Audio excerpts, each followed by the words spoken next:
बिस्मिल्लाहिर्रहमानिर्रहीम। अस्सलामुअलैकुम। Welcome to cook with Maryam.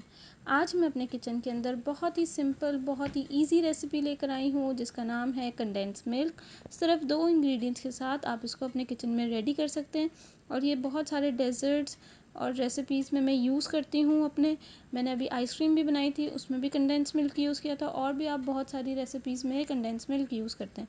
तो बाज़ार से लेने से बेहतर है कि आप अपने घर में सिर्फ 2 इंग्रेडिएंट्स के साथ, जो कि आपके घर में हर वक्त मौजूद होती है, उसके साथ आप जल्दी से कंडेंस मिल्क रेडी कर सकते हैं। अगर आप मेरे चैनल पे नए हैं तो मेरे चैनल को ज़रूर सब्सक्राइब करें और साथ ही दिया हुआ बेल आइकॉन का बटन लाजमी दबाएं ताकि आपको मेरी लेटेस्ट वीडियोस मिल सकें। चलें रेसिपी शुरू करते हैं।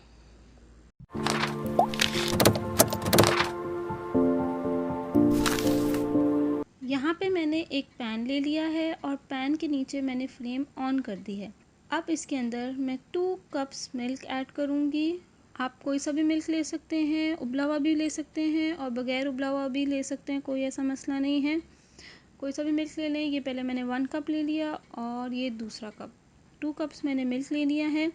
अब इसको मैं हल्का सा गर्म करूँगी। ये देखिए हल्का सा ही गर्म हो गया है। अब इसके अंदर मैं ऐड करूँगी 1 कप शुगर। ये रेगुलर शुगर जो आप अपने घर में यूज़ करते हैं, ये वही शुगर है, वो मैंने ऐड कर ली। शुगर ऐड करने के बाद इसको आपने अच्छा सा मिक्स करना है और अच्छी तरीके से चीनी को घोल लेना है। अब आपने बस ये 2 इंग्रेडिएंट्स के साथ आपका कंडेंस मिल्क रेडी हो जाएगा। बस अब आपने इसको इतना पकाना है, इतना पकाना है, इतना पकाना है कि जो ये है थोड़ा सा क्रीमी फॉर्म में आ जाए। आपने इसको इतना पकाना है।